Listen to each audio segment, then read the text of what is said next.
Let's go dash.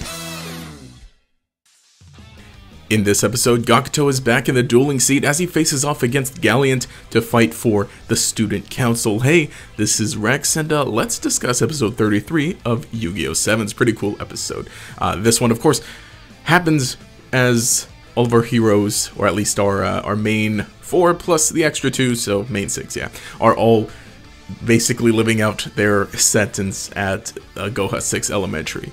And things are, relatively strict as they are. They force all the students to walk to school through a very difficult path, and it's just generally miserable. All their stuff was confiscated, their phones, and their drones, of course, Sebastian and Kaizo. And yeah, just things aren't looking good.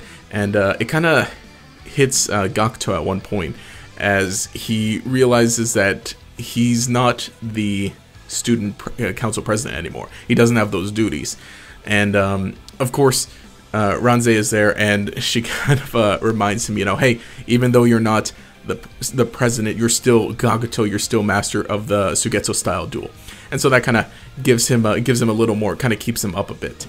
And so they decide to challenge the head students at Goha 6 to rush duels, because it's their tradition that if they're challenged to a duel, they can't refuse. So they want to challenge to get things back, to get back the student council president stuff, to get back to Goha 7th, all that. So while they're going about their day, we see something's going on. Yuga's investigating something, and of course it all ties back later. And they even get Kaizo back, who Kaizo is infiltrated as a student disguising himself, which I thought was pretty funny. So now it comes to the point where Gakuto challenges Galliant for their return to Goha 7th to bring back everything, basically. And Galliant, of course, accepts, and it's a pretty good duel overall. And again, it's pretty important again, because Galliant was the one who basically started everything with them, for now at least. Well, at least he was the one that fought against Ranze and Ryunosuke and took them in first, basically kidnapped them or abducted them into the school. And so, it's kind of on Gakuto now. And, it makes sense, everything, at why he's pumped up and why he wants to duel. So that's pretty neat. And again, getting another Gakuto duel, very good, because not that he's been shortchanged, but it was about time that he got another duel. So it's a pretty good duel overall, and, relatively typical stuff. And it's also interesting because both of their deck strategies, Galliant and Gakuto, kind of revolve around like switching attack and defense or stuff like that, or attack position, defense position. So it's kind of neat to see a lot of that play out. Of course, Galliant ends up summoning his ace monster, or at least the ace monster that we saw before, the Drilling Mandrill, and Gakuto even brings out Fiendish Commander Yamaruler, his ace monster. And it's some back and forth here and there. And during the duel, throughout the course of the duel, Galliant's machine, which is called GG03, because apparently, they all got names, is not holding up well. And it's kind of interesting too, because then Schwer kind of says like, hey, you should probably forfeit or for the sake of the machine. And Yuga's watching too, because Yuga's kind of understands them a little more in terms of like them with their machines. But of course he keeps dueling, and good duel overall. Galliant ends up bringing out a new monster, right? That, what was it? Something, I can't remember, but it was Gorilla themed, and it kind of ties in with him being a relatively more of a beefy guy, and more jokes about him being or looking older. And then Gakuto ends up being able to survive because at one point this monster is about to attack, and basically about to wipe him out, and it seems like Gakuto is kind of lost again, because he wasn't handling things the best. We kind of saw him going a little crazy the same way that Django was when he couldn't draw any cards. And so now that Gakuto is kind of in the midst of this, he still doesn't give up, because he kind of maintains his composure, at least when he activates a trap card to stop this attack. And everyone else is watching, and especially Ranze kind of watching this. It's also really important for her, because seeing her, the faith that she has in Gakuto, and how Gakuto is taking it on himself for the sake of Ranze and Ryunosuke, for the sake of everybody else, really, too. And because he also realizes it too, they even mention it, that even though he's not the student council president, he's still Gakuto, he still acts like one, he's still a leader.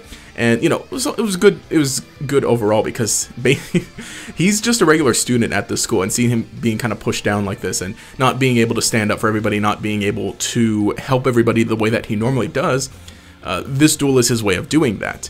And so it all comes back, and he summons a brand new monster, which is Fiendish Commander Samaruler. And this one is able to, basically win him the duel. And it's a good duel. It's a good duel.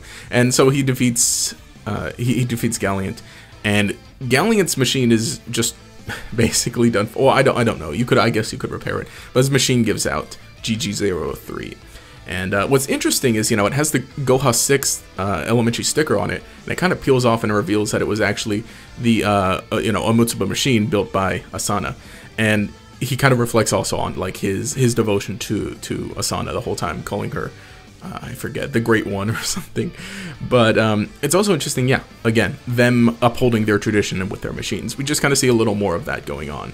And so their victory is a little short-lived, as Asana also comes back in and tells them, hey guys, you guys are in trouble. And what's interesting also, earlier in the episode, we kind of checked in again with the President Goha drone and Mimi, as the Goha drone had called Asana and said, catching them is enough. You need to utterly annihilate Rush Duels. You need to get rid of it. And, it's also interesting that, yes, we're really seeing that the drone is making all the decisions, definitely, as when it's time for the call, it hops right on and starts talking. Even though, like, normally it just does the normal during literally anything. It's also funny, nobody suspects anything's going on, because also one of the assistants is like, President looks a little different, but I'm not sure what's up. So just more of that going on. And kind of showing, I guess, Mimi's in this interesting situation as, yeah, she's the president, but she kind of thinks things are boring. But the drone is still going on, still making decisions, ultimately. And so now back into this, as Asana banishes all 6 of them to the abandoned dorm, which is apparent because Kaizo was, again, brought back and was distributing inventions or roads to everybody else to make things easier. Which, is a thing that Yuga would do. But interestingly enough, it's also something that Yuga planned, because when they get to this abandoned mine, or this abandoned dorm, it's right next to the mines. And Yuga's like, oh yeah, I read all about this.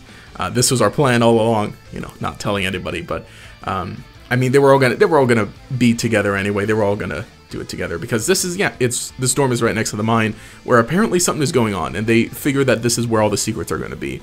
Even apparently possibly going to answer the question of why does Asana have Maxima monsters, even though Luke had thrown around the idea, is like, maybe they're digging up Maxima monsters. But whatever their secret is, the reason why she has Maxima monsters, whatever Galliant was looking for originally when Ranza and Renosuke stumbled upon him, the secret is in the mines. So I'm gonna get a mining adventure next up. But I would definitely assume that some of the other students, the higher up students, are onto them in some way, or at least they're gonna duel somebody next episode. So we'll see what's going on with that exactly. But yeah, pretty neat episode. Also, I'm sorry about the episode reviews being up a day later than I normally do. Next week I'm going to try and get back into things. They've been going up on Monday for the past 2 weeks or so, including this. I really want to try and get them up on Sundays. But anyway, thank you so much for all your support, for watching these videos, as well as the ReZero reviews, because I've been having fun with that. Now that we got, 2 shows going on. And we'll see how things go for the rest of the year. Definitely still going to stay with Yu-Gi-Oh! 7s. Honestly, one of my favorite anime currently on right now. I was going to say of the season, but it's one of those just continuously ongoing ones. But I'm really liking how things are panning out right now. I just can never predict what exactly is going to happen next. That's why I love it so much. But let's try. What do you think is going to happen next up? What are your thoughts on this episode as well? Like I said, I think it was a great episode for Gakuto, and made sense, of course, with him being the one to duel Galliant. And oh, I didn't even mention Galliant left. He just straight up booked it out. He's like, here, take my coat. Goodbye, guys. I'm done. My machine's gone. I lost. So that's one less threat to deal with. So everybody else is gonna get their moments against someone else. But it's a fun arc so far.